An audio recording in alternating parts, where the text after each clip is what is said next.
Donc je m'appelle Emmanuel, j'habite à l'Entre-deux, je suis un papa comme nombre d'entre vous et je suis très heureux d'être parmi vous aujourd'hui.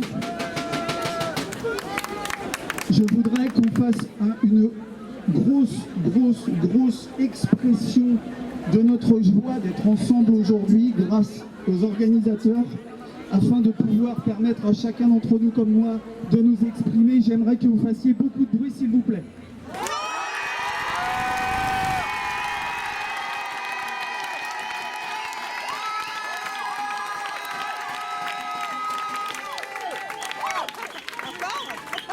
Alors effectivement, je vais essayer de ne pas monopoliser le micro inutilement parce qu'il y a beaucoup de choses que j'aurais envie de vous dire. La première, c'est que c'est du fait, depuis lundi, que j'ai vu effectivement mon enfant à l'intérieur donc de sa classe avec tous ses petits copains et copines porter le masque, alors que bien sûr depuis le début, même si au début on a tous eu peur, on ne savait pas, après on s'est rapidement rendu compte quand même qu'il n'y avait pas beaucoup de dangerosité de ce virus. On en prend chacun conscience peu à peu, c'est pour ça qu'il faut respecter les gens qui sont sous hypnose aujourd'hui et qui ont peur, il faut les respecter.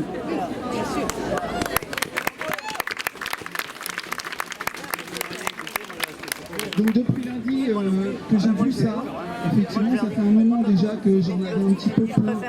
La casquette, hein, mon métier c'est masseur-kinésithérapeute, je suis du monde médical, j'ai honte de notre monde médical aujourd'hui.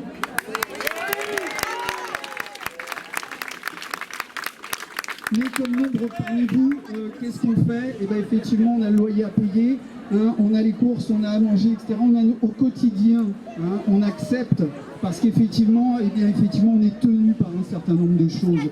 Et ces choses-là, quand ça touche à nos enfants, on s'aperçoit que là, plus rien n'est important.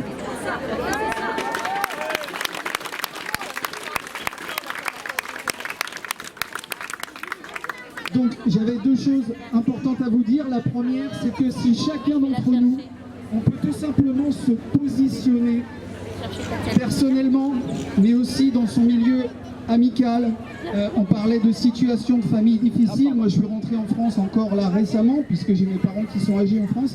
Et effectivement, il y a des scissions dans les familles, parce que si on ne porte pas le masque, si on ne respecte pas toutes les consignes, effectivement, on est exclu, on est montré du doigt. Bon, mais ça c'est chacun de rester intègre, de rester honnête avec soi-même par rapport à ce qu'on voit et par rapport à ce qu'on souhaiterait qu'il soit manifesté. Donc au niveau familial, au niveau amical, au niveau du travail, tout le monde a peur aujourd'hui de perdre son travail et c'est pour ça que ça continue.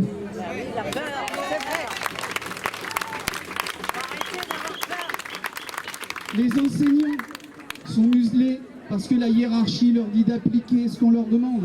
Hein. Aujourd'hui, on a bien vu, c'est clair pour tout le monde, que c'est illégal. C'est même pas une histoire d'interprétation des textes. C'est notifié que ça ne concerne pas les DOM. C'est notifié. Si chacun se le met à l'intérieur de lui-même, on véhicule ce message. On véhicule ce message qu'on n'a pas à avoir peur vis-à-vis de ce virus.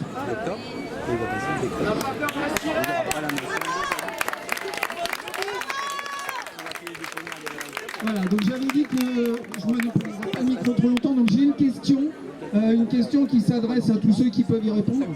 Le temps que, effectivement, les procédures juridiques débouchent, le temps qu'on se fasse recevoir par ceux qui sont dans les salons dorés, le temps que tout ça se passe concrètement, nos enfants vont à l'école. Donc moi j'avais une question en tant que parent, hein, comment devons-nous nous positionner si tout ça continue ?